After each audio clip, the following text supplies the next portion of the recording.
Saviez-vous que le racisme est encore visible?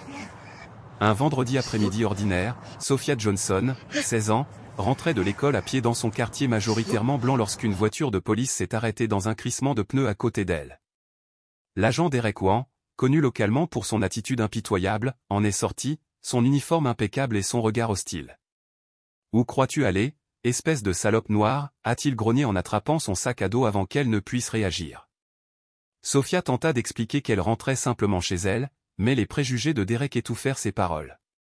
Il les repoussa, l'accusant d'être une voleuse dans un quartier qui n'accueillait pas les visages comme le sien.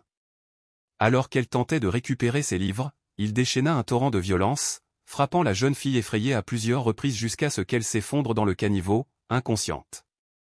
Les passants se figèrent de honte ou prirent des photos, leur silence reflétant la laideur du moment. Une voisine âgée observait depuis son porche sans rien faire. Un homme d'affaires détourna le regard. Même l'associé de Derek hocha la tête, le visage impassible. La rue était silencieuse, à l'exception de la respiration saccadée et rauque de Sophia.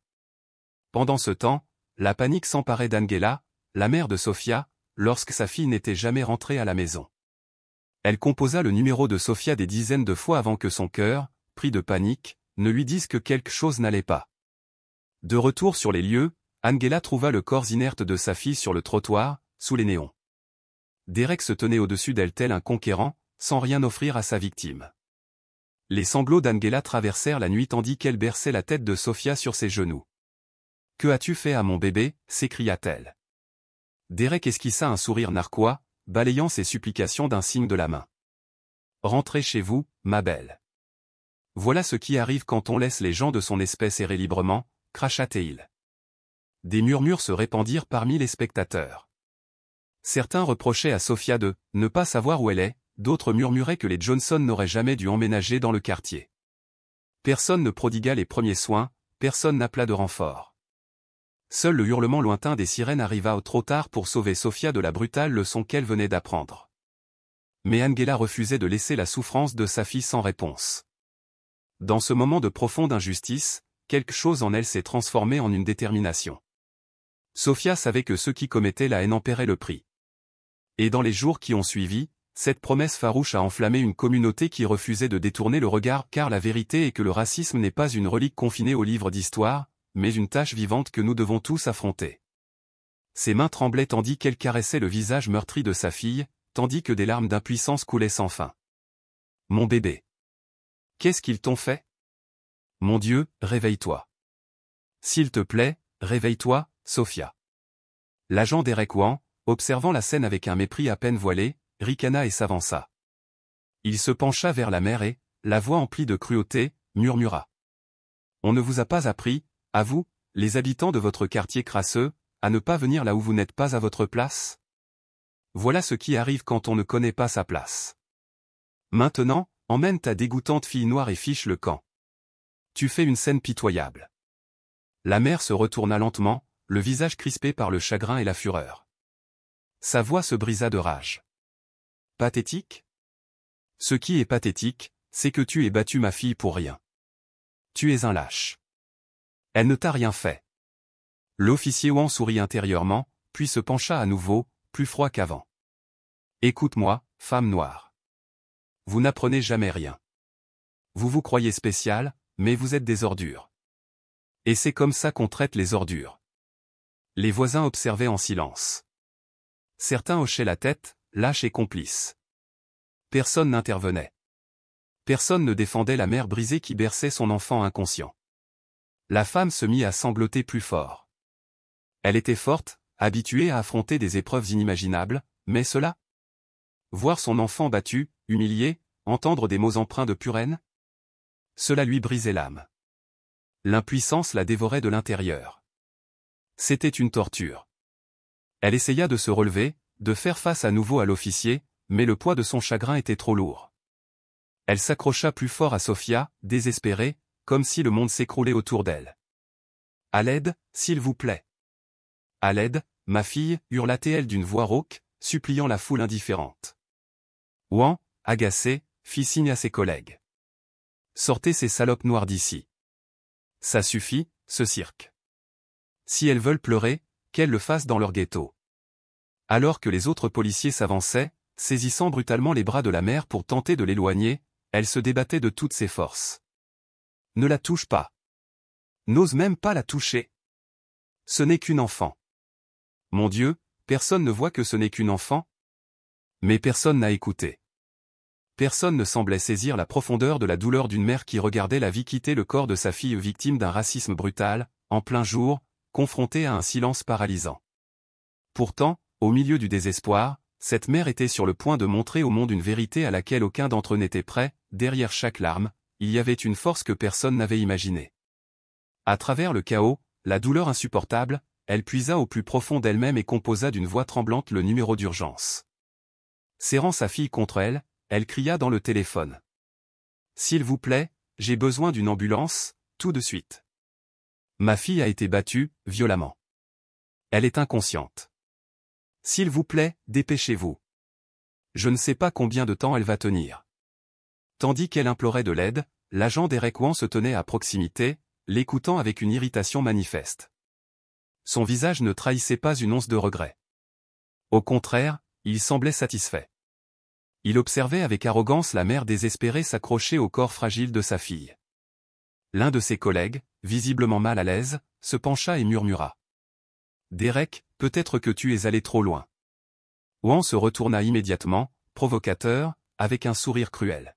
« Trop loin. Tu as vraiment peur qu'un autre mot en haine meure? Ces rats se multiplient vite. Tu devrais me remercier. Je recommencerai 1000 fois, nettoyer cette ville de ses ordures. » L'officier baissa les yeux, honteux, mais silencieux. Wan garda le sourire. Voyant que personne ne le regardait, il éleva la voix pour que toute la foule l'entende. « Écoutez-moi bien. C'est comme ça qu'on nettoie une ville. On remet ces satanés animaux à leur place. Si aucun d'entre vous n'en a le courage, moi si. Je ne laisserai pas ces sauvages se promener en prétendant être égaux. » Chaque mot était un poignard, poignardant le cœur de la mère qui berçait encore son enfant, attendant, priant, le son des sirènes. Sophia est restée inconsciente. Fragile. Brisée. La mère fixait l'officier, les larmes aux yeux, le regard empli de fureur et de résolution silencieuse. Au fond d'elle-même, elle jurait qu'il paierait. Puis, enfin, les sirènes retentirent au loin, se rapprochant de plus en plus. Wan alluma une cigarette avec un calme arrogant, regardant avec un sourire glacial les ambulanciers se précipiter. La mère tenait fermement la main de Sophia tandis qu'il la soulevait sur le brancard, murmurant entre deux sanglots. « Attends, ma puce. Maman est là. Je te le promets, je ferai justice. » À cet instant, Wan la regarda droit dans les yeux. Sa voix était basse, pleine de malice. « Justice. Quel drôle de mot, venant d'une femme noire. Qui va te croire? Personne n'écoute les gens comme toi. Tu ne gagneras jamais. » Mais il n'avait aucune idée de qui il venait de provoquer. Parce que cette mère tremblante, en deuil, apparemment brisée, portait un secret qui allait tout changer. Et l'officier Derek Wan était sur le point d'apprendre qu'il venait de commettre la plus grande erreur de sa vie. Alors que l'ambulance s'éloignait à toute vitesse avec Sophia à bord, la mère resta figée sur place. Son monde s'était effondré. Son corps tremblait sous le choc. Mais en elle, un nouveau feu s'était allumé ou une dangereuse combinaison de chagrin, de rage et de détermination inébranlable. Elle ne se reposerait pas. Elle ne resterait pas silencieuse. Le sang de sa fille avait coulé. Et maintenant, la justice aurait un nom. La sienne. Au milieu de cette angoisse, elle se retourna lentement et son regard croisa à nouveau celui de l'agent Derek Wan. Il se tenait toujours là, provocateur, les lèvres s'étirant en un sourire glacial comme s'il avait déjà gagné. « Je vous avais prévenu. Personne ici ne vous croira, » cracha-t-il. « Pour les gens normaux, votre fille n'est qu'une délinquante de la rue. Il est temps que vous appreniez à connaître votre place. » Elle serra les poings, luttant contre les larmes et l'envie de crier exactement ce qu'il voulait. Au lieu de cela, elle parla d'une voix basse et posée. « Tu vas bientôt comprendre que tu as commis la plus grosse erreur de ta misérable vie. Tu n'as aucune idée à qui tu as affaire. Ce n'est que le début, Derek Wan. » Il rit, cruel et arrogant. « Est-ce une menace venant de quelqu'un comme toi? Ne me fais pas rire. Tu n'as rien, absolument rien, à utiliser contre moi. Tu n'es qu'une femme noire impuissante comme les autres, incapable d'affronter la réalité. Elle soutint son regard en silence. Il ignorait le secret qu'elle portait en elle. La véritable bataille n'avait pas encore commencé, et elle n'aurait de cesse que justice soit rendue et que le monde découvre la véritable nature de Derek Wan. Sans un mot, elle se dirigea vers sa voiture, déterminée à suivre l'ambulance, le laissant derrière elle, lui et ses voisins qui murmuraient. Sur le trajet vers l'hôpital, son cœur battait la chamade, la peur, la rage et la détermination. À son arrivée, elle se précipita aux côtés de sa fille. Tube et machine entouraient l'enfant, plongé dans un profond coma, sa vie ne tenant qu'à un fil. La mère prit la main de sa fille et murmura, « Mon bébé, je suis là. Je te promets de me battre pour toi de toutes mes forces. N'abandonne pas. Je n'aurai de cesse que tous les responsables ne rendent des comptes. » Elle est restée au chevet de sa fille toute la nuit, observant chaque respiration assistée par machine, priant toute force qui entendrait le retour de son enfant. À l'aube, le médecin est apparu et a dit doucement, « Elle est forte, madame. Elle survivra, mais son état est fragile et elle risque de rester inconsciente un certain temps. » Ces mots ont fait naître en elle un espoir immense et ont renforcé sa détermination. Elle a regardé le visage blessé de sa fille et s'est dit, « C'est mon tour, Sophia. C'est à moi de mener ce combat. » Pendant ce temps, de l'autre côté de la ville, Derek Wan retournait au commissariat comme si de rien n'était. Il traversait le commissariat d'un pas assuré, saluant ses collègues avec son arrogance habituelle, convaincu d'être intouchable dans un système qui fermait trop souvent les yeux sur les actes de brutalité. Ce matin-là, cependant, quelque chose clochait. Dès son entrée, il sentit une tension. Ses collègues lui lançaient des regards en coin. Le chef de la police sortit de son bureau, le visage crispé. « Wan, je dois te voir tout de suite. » Derek entra d'un pas nonchalant, toujours confiant. « Quel est le problème, chef ?» Cette femme crie encore au loup. Le chef l'interrompit sèchement. « Ferme-la. Sais-tu seulement qui tu as agressé ? Cette femme est la générale Nicole Harris. C'est elle que tu as humiliée et dont tu as failli tuer la fille. » L'expression suffisante de Derek vacilla. « Un général ? Ici, balbutia Teil. Le chef secoua la tête. « Avez-vous la moindre idée du scandale national que vous avez déclenché ? Elle rassemble des preuves en ce moment même. Ce n'est pas fini, Wan. Vous allez tomber, et cette fois, personne ne vous sauvera. » Le visage de Derek pâlit. Pour la première fois de sa vie, la peur le submergea lorsqu'il réalisa qu'il avait trahi la mauvaise personne. Tous ses privilèges, son autorité et sa fierté étaient menacés. Il regarda le chef, implorant presque sa clémence. Personne ne le remarqua tandis qu'il se dirigeait vers les ascenseurs. Cette fois, il ne se dirigeait pas vers la salle des serveurs, mais directement vers le dernier étage, où se réunissaient les dirigeants. Il poussa la porte de la salle de réunion, interrompant Ricardo au milieu de sa phrase en désignant un écran rempli de graphiques. « Que fais-tu ici, Matteo » aboya Ricardo, la voix brisée par la fureur. « Sors !» Matteo brandit son carnet. Sa main tremblait, mais ses mots étaient clairs et précis. « Je sais ce qui se passe, et je sais que tu es derrière tout ça. » Un silence glacial s'abattit sur la salle. Les autres réalisateurs échangèrent des regards perplexes. Ricardo se figea sur place. S'avançant vers le bout de la table, Matteo redressa les épaules. « Vous avez détourné des données confidentielles vers des comptes offshore, » annonça-t-il en croisant le regard de Ricardo. « Vous avez orchestré ces pannes système pour dissimuler le vol. J'ai les journaux, les eurodatages, les adresses IP, tout concorde. » Ricardo laissa échapper un rire étranglé. « Ne sois pas absurde. Tu n'es qu'un concierge. Comment peux-tu savoir ça ? » Matteo ouvrit son carnet et tourna les pages vers les cadres réunis. Plusieurs se penchèrent, lisant les preuves accablantes. Un murmure de stupeur parcourut la salle. Don Roré, le directeur financier, saisit le carnet d'une main tremblante. « Tout est là, dit-il, pâle et essoufflé. » Ricardo se précipita pour tenter de lui arracher le carnet, mais un responsable le retint par le bras. « Ricardo, arrête » cria quelqu'un. « C'est vrai ?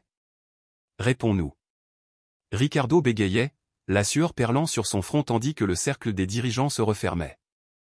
Matteo ressentit une vague de justification, après des années d'invisibilité, il détenait la vérité, et tous les yeux étaient rivés sur lui. L'arrogance de Ricardo s'effondra. Il secoua la tête, la voix brisée. ça ne prouve rien. C'est inventé. Ce concierge ne peut pas comprendre nos systèmes. Mais les directeurs ne partageaient plus son déni. Don Roré se redressa. Appelez l'audit interne et la police. Le visage de Ricardo se vida. Il tenta de partir, mais 2 agents de sécurité, appelés par le chef de la sécurité qui avait entendu, lui barrèrent le passage. « Lâchez-moi » grogna Ricardo. « C'est une erreur. »« Ce sont vos crimes qui ont été une erreur » répondit calmement Matteo.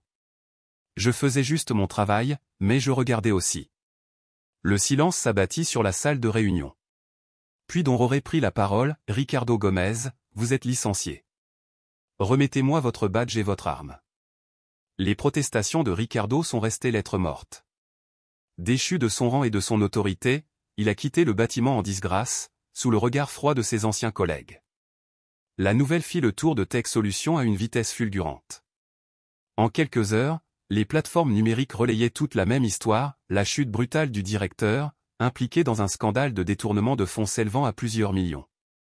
Des images de son arrestation, menotté, le visage dur et enragé, inondaient les réseaux sociaux, devenant virales. Le matin suivant, Matteo franchit de nouveau les portes de l'immeuble, vêtu de son uniforme bleu de concierge. Un silence pesant régnait dans le hall d'accueil. Certains employés lui adressèrent un signe de tête empreint de respect, tandis que d'autres, mal à l'aise, baissèrent les yeux, incapables de soutenir son regard.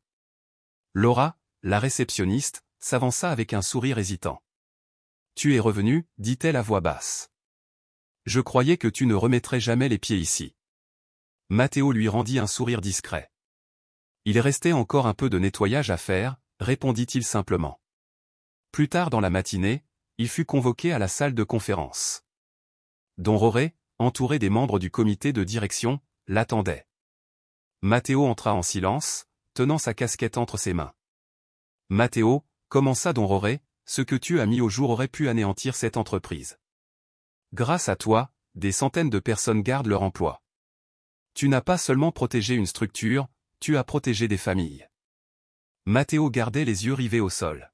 « Je ne pouvais pas les laisser continuer à voler, murmura-t-il.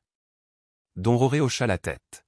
« Et c'est précisément pour cela que nous voulons te proposer bien plus qu'une reconnaissance symbolique.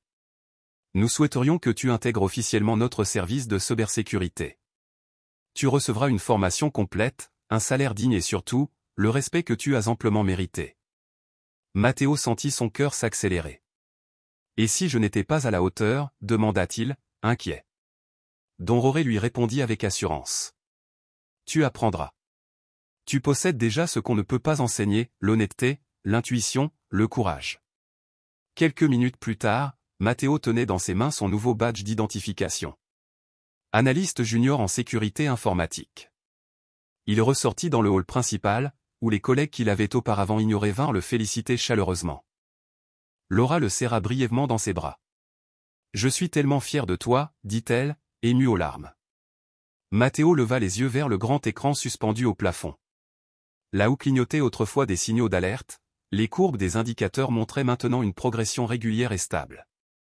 Il inspira profondément. Celui que l'on n'avait jamais vu était devenu un pilier. Non pas en criant plus fort que les autres, mais en osant dire la vérité quand personne n'écoutait. Alors qu'il sortait dans l'agitation du Paseo de la Reforma, le soleil éclaboussant les façades vitrées des gratte-ciel, Matteo comprit que c'était là, enfin, le véritable début de son histoire.